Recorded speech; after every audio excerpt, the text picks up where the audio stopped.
Hello, I'm Ahmad Anis, and you are watching me on my Facebook page, Journalism Courses Online, and my YouTube channel, Anis Hanif. Guys, I will start this class from where we left last time. Yes, I was talking about the desk story, the third type of story.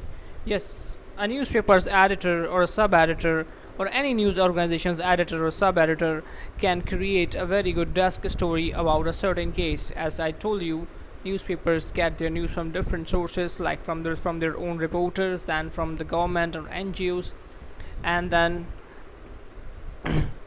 by data gathered by the reporters.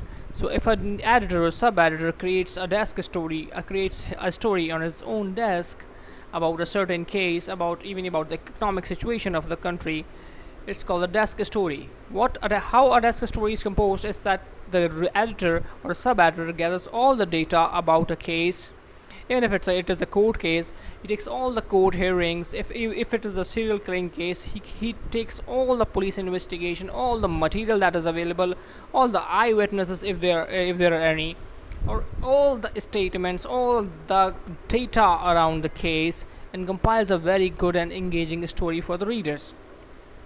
This type of story is called the desk story, and it helps the newspaper. It also helps the newspaper keep record of each and every case. If I am an editor and I leave a certain newspaper and someone else joins in, then he can find that story from the archives and get the actual record, get the actual thing that happened in that particular case which I wrote a desk story about. Desk stories are sometimes very interesting, and this is the third type of story which you create on the desk through the data gathered from your reporters or from different sources like the police, the government, or any NGO.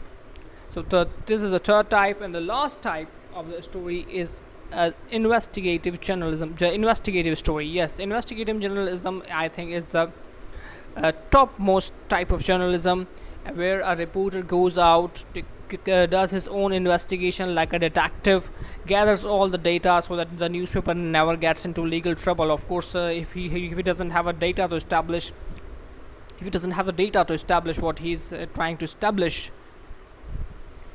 then the newspaper can run into legal trouble, and no newspaper wants to run into legal trouble. And that is the sole reason they mention source in every single story, and I will talk about the source in the last part of this video.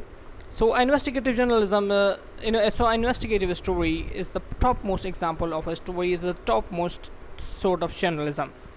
So how an investigative story is done is that the reporter goes out, gathers all the data, gathers all the evidence around about everything. Like the one of the prime examples of investigative story is the one Dawn newspaper did around in 2016 about the Bahria town.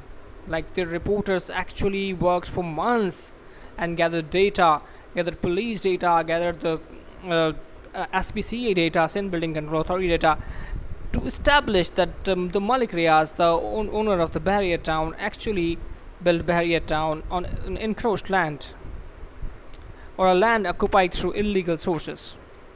So this is the topmost example of journalism. And then, as I told you, the newspaper does not want to run into legal trouble, so you have to work really hard to make the investigative story without any errors or without any loophole that can run you or your newspaper into legal trouble. Because as I told you, the example of Malik Riaz and Bahria town, they can sue you to your last day. Like, they can make your life hell, and make your newspaper eventually shut down because of the power or the money they have. So no newspaper wants to run into legal trouble, and of course it is against basic journalism ethics to defame someone without evidence. Now the last part is the source of the story. Yeah, no newspaper in the world. Now I will start it off from this menace I call citizen journalism that I see these days, and I despise a lot. Most citizen journalists, as they call themselves, don't know about the source thing. So this is why I think the journalism should be studied first before being practiced. So the source of the story, you can read any newspaper in the world, and it mentions, even if it is a crime story, it mentions the source in the very second para or the third para, like according to police, according to law enforcement agencies. Okay, and if it is a government story, it actually mentions the data or the source of the data, like the finance ministry spokesperson said, or the finance ministry data said, or the finance ministry report said.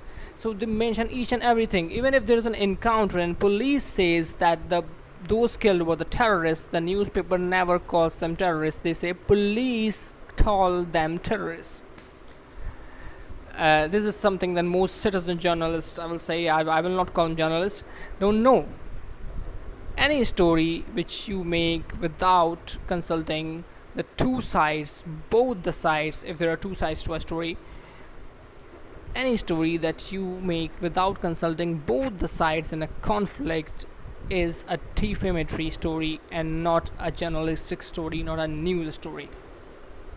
Even if you get to gather some data against Unilever, the FMCG company, then you have to contact Unilever first for their version, and you cannot publish the story without contacting or trying to contact Unilever.